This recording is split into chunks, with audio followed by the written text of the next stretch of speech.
Bueno, segundo bloque de entrevistas, ya estamos con Abigail Araujo. Abigail es consejera escolar, perdón, por el Frente de Todos. Abigail, buenas noches. Buenas noches, soy consejera escolar por Unión por la Patria. Ay, Fui perdón. elegida. No, perdón. Fui elegida, Sí, fui elegida por el Frente de elegida. Todos para darte la. Tenés razón, para darte la razón. Sí. En este momento nuestro bloque se llama Unión por la Patria. Exacto, porque fuiste electa y reelecta. No, electa y después un segundo tramo de Exacto. mi propio. De tu propio bloque. De mi propio bloque, que cambiamos de nombre junto con él. Bueno, ¿no te incomoda el error que cometí? No. Un Otras acuerdo un cosas poquito me más incomodan, amplio. que eso justo ¿verdad? no me pertenece política, no. Bueno, más allá de la chanza o veníamos a conversar respecto de la situación del transporte y cómo puede influir, por un lado, el incremento del boleto a nivel local, y charlábamos respecto de también la posibilidad que tienen algunos estudiantes o la mayoría de los estudiantes, los docentes, algunos auxiliares, para poder acceder al boleto estudiantil o al pase gratuito del boleto, pero de alguna manera influye, y queríamos hacer como un análisis desde lo político o lo social, cómo puede influir para que al momento de que lo traten en el Consejo Deliberante tengan en cuenta estos puntos de vista. Sí, primero lo que me parece que es importante decir como dato para que partamos todos de la misma base es que hoy repasé efectivamente los números de aumento que ha tenido la gestión de Guillermo Montenegro desde que empezó de aumento de boleto colectivo. Cuando él asume, el colectivo costaba 18,50. Si nosotros proyectamos eso por la inflación hasta marzo 2025, solamente por inflación el boleto debería costar 524 pesos. Hoy cuesta casi el doble, 1.180, y lo quieren aumentar más. Gran parte de ese aumento se realizó en su primer año de gobierno y en el 2024. Incluso partiendo desde el valor que se tenía en el boleto en 2024, al comienzo, que si no me equivoco eran 297 pesos, el boleto hoy con la inflación debería costar alrededor de 650 pesos, la mitad de lo que cuesta. Eso primero para decir que acá hay una política deliberada, porque estos aumentos se hacen por decreto del intendente, de garantizar ganancias extraordinarias a las empresas, que son las únicas que hacen verdaderos cálculos de costos, porque hace muchos años que la municipalidad no le pide a otras entidades que hagan cálculos de costos, como en algún momento se le pidió, por ejemplo, a la universidad. Y me gustaría decir que al área educativa, más allá de que hay un esfuerzo enorme del gobierno provincial en esto de subsidiar el boleto educativo para estudiantes y para docentes y para auxiliares, donde ahí es una ganancia para las empresas directa, porque quieren decir que esos boletos son gratuitos y en realidad son subsidiados por el gobierno provincial para garantizar el derecho a la educación. Nosotros sabemos que muchos niños y niñas no van solos a la escuela, sino que son acompañados por sus padres. Y entonces ahí afecta en el derecho a la educación de esos niños que el boleto suba tanto. Al comienzo del ciclo lectivo de este año estuvo de visita en Mar del Plata un director de planificación y estadísticas, no me acuerdo exactamente el nombre de la dirección, de la provincia de Buenos Aires, que nos contaba que una de las problemáticas más grandes que están teniendo los y las estudiantes para poder aprender contenidos tiene que ver con la asistencia escolar. Nos decía una estadística súper interesante. Decía que aquellos estudiantes que solo faltaban a la escuela por cuestiones de salud muy puntuales y que asistían la gran mayoría de los días de clase del año, tenían pendiente en un 95% menos de 4 materias al finalizar el año. Que lo de las 4 materias tiene que ver con el nuevo régimen, como para poder establecer. Esos chicos, entonces, en su gran mayoría no tenían asignaturas pendientes.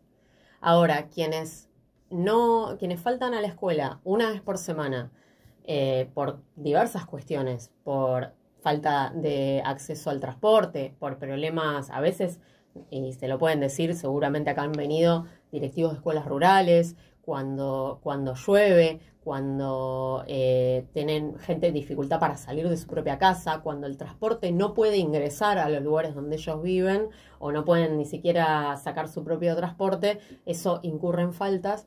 Y esos chicos que faltan una vez por semana adeudan en un 50% 4 materias o más. Es un montón.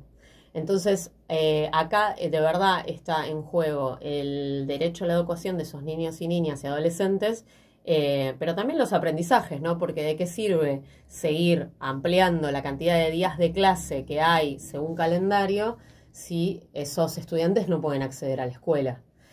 Y bueno, eso respecto del impacto en particular del boleto de colectivo en Mar del Plata, que bueno, ha tenido un aumento extraordinario. Hay otros modos también de transporte escolar que tienen que ver con el transporte escolar para el cual invierte el gobierno provincial para estudiantes de escuela especial y de escuelas rurales a donde no llegan las líneas de colectivo.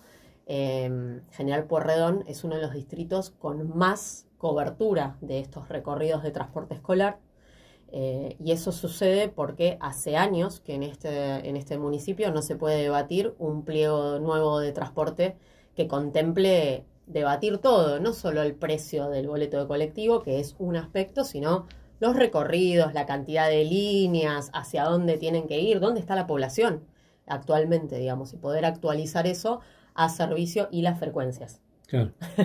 Un Sí. tema no menor para quienes usamos el colectivo, que sabemos que de la pandemia para acá las frecuencias cada vez se disminuyen más.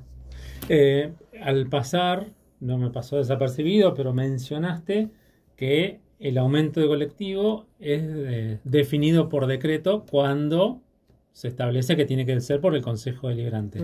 ¿Por qué no se logran los consensos necesarios o por qué si se logran los consensos o las mayorías necesarias el Ejecutivo no hace caso a esa posibilidad? Bueno, en el último tiempo, por la mayoría que ha logrado la fuerza política que acompaña al intendente, la realidad es que el Consejo Deliberante lamentablemente ha funcionado como una escribanía, es decir, las cosas, no importa lo que se debate, si se mandan desde la misma fuerza política, se aprueban y punto. Lo cual creo que va en desmedro del debate democrático, de poder aportar, disentir, que inclusive si la oposición no quiere acompañar un proyecto como llegó al Consejo Deliberante, poder enriquecerlo con las propuestas, porque nosotros sabemos que diferentes fuerzas políticas responden a diferentes sectores sociales, a gente que los votó, que quieren que estén ahí justamente para hacer aportes, y si no son valorados es un problema. Pero hay un problema político con el criterio, sobre todo, con este criterio de tomar lo que piden directamente los empresarios y en todo caso moderarlo un poquito para que no se note tanto que, por ejemplo, este aumento que pidieron las empresas del 26% lo están pidiendo desde enero, cuando el último aumento había sido en octubre. Y en ese periodo no había habido más de 8% de inflación. Y pedían un aumento del 26%. Digo, ahí, por más que lo quieras hacer a ojo de buen cubero, hay cuentas que no dan. Vos sabés que, en términos personales te lo digo, me parece como que el intendente de Mar del Plata intenta serle simpático a la vista del presidente, para ser moderado, sí, ¿no? Pero no es coherente respecto de la inflación, porque si la inflación está por debajo del 2,5%, ¿no? Como el pico más alto que tuvo en este último periodo, tendría que ser coherente cualquier aumento en función de eso, porque siempre, o por lo menos en los últimos años, después de la pandemia, se hizo lugar a los pedidos que el empresariado local reclamaba en función de los gastos que tuvo que hacer durante la pandemia, la no actualización de las unidades o la no actualización de los recorridos, como vos mencionabas, pero así todo, los incrementos que se proponen y se llevan a cabo superan la inflación. Así es. O la inflación particular de los insumos inclusive que llevan sí, los colectivos. Si supera cualquier cálculo de inflación, inclusive si solo miramos el combustible o el reemplazo de las unidades, para lo cual también se cuentan con subsidios de todo tipo, ¿no? Porque hay otros subsidios que reciben, además de tener el boleto subsidiado, los estudiantes y las estudiantes. La cuestión de fondo del pliego es fundamental. Yo soy consejera escolar, en el consejo escolar manejamos grandes inversiones que vienen del gobierno provincial. Yo estoy en el servicio alimentario. El año pasado ejecutamos alrededor de 14.000 millones de pesos en alimentos para las escuelas solamente de General Pueyrredón. La única forma de que eso se haga de manera transparente es haciendo licitaciones públicas. Si uno extiende y extiende y extiende y extiende la misma contratación que tiene, nunca puede negociar mejores condiciones. Porque parte de lo que ya tenía, y entonces nunca está la oportunidad siquiera de negociar mejores condiciones para el boleto, para los recorridos y para otras propuestas que había tenido el pliego que se presentó, que recordemos que se cayó porque no había sido tampoco consultado. Se cayó en un momento también porque existió una audiencia pública donde la sociedad rechazó la propuesta que en su momento presentó, creo que Carlos Arroyo. Ya pasó tanto tiempo, claro, de la última vez que se presentó el pliego que no me acuerdo en qué año fue exactamente, pero creo que fue previo a la pandemia.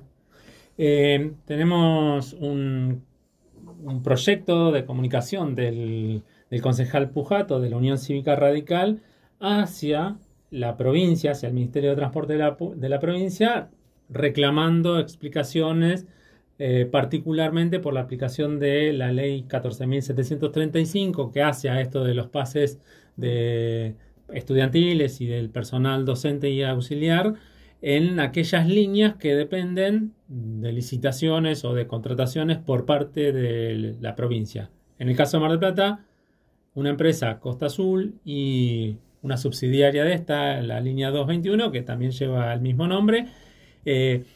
¿Cómo se puede accionar o cómo recepcionan ustedes este tipo de comunicaciones, o estos proyectos de comunicación por parte de lo que sería el oficialismo o la UCR en el municipio? Bueno, dos cuestiones. Por un lado, estar de acuerdo con que la empresa Costa Azul debe cumplir con el boleto estudiantil. Este es un reclamo histórico, no solo de las comunidades a donde llegan estas líneas, sino de quienes estamos comprometidos, antes de ser funcionarios, de manera militante con el derecho a la educación.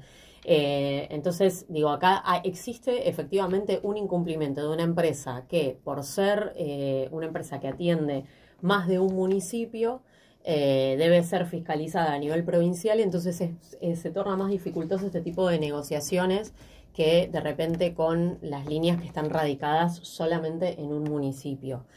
Pero en segundo lugar, sí diría que algunos concejales se dedican mucho a hacer muchos proyectos de comunicación. Nos pasa todos los años que hacen proyectos de comunicación para saber si se encendieron los calefactores en las escuelas, proyecto de comunicación para ver si funciona el transporte en este lugar. Nunca caminan un barrio, nunca hablan con una escuela y sobre todo nunca proponen soluciones. Siempre reclaman que alguna otra área se encargue de estas cuestiones. El municipio también podría ocuparse e intervenir, porque los estudiantes que se tienen que tomar el 21 son marplatenses. Entonces también podría intervenir para negociar y aportar a la negociación con la empresa para que cumpla lo que se corresponde en el boleto. Los estudiantes no pueden tener una pertenencia según el tipo de establecimiento al que van, si es de gestión privada, si es gestión estatal, provincial o si es de gestión municipal. Esas separaciones no existen para las familias, porque la familia manda a uno de sus hijos a una escuela municipal, a otro a una escuela provincial, y todos tienen derecho a ir a la escuela. Y la verdad es que sería bueno que algunos de estos bloques que se dedican exclusivamente, por lo menos en cuanto al tema educativo, a siempre pedir informes, se involucraran en trabajar junto con nosotros en el Consejo Escolar para encontrar soluciones concretas. Abigail Laura Ojos, consejera escolar por Unión por la Patria. Iba a cometer el mismo error, perdón. Muchísimas gracias por haber participado. En este caso particular, que era el transporte, seguramente vamos a estar conversando a lo largo del año, porque, bueno, vos mencionabas lo alimentario, hay otras infraestructura que podríamos también conversar, distintas escuelas que están siendo robadas o que tienen problemas de inseguridad en el conurbano, se podría decir, de la ciudad de Mar del Plata y también en el centro. Bueno, creo que a lo largo del año va a tener mucho tema la educación, así que te vamos a convocar nuevamente, seguramente. Sí, y cuenten con nosotros para poder hablar de estos distintos temas de cara a quienes son nuestros destinatarios de la educación, que son los estudiantes, pero también sus familias que los acompañan. Una breve pausa y hacemos el cierre.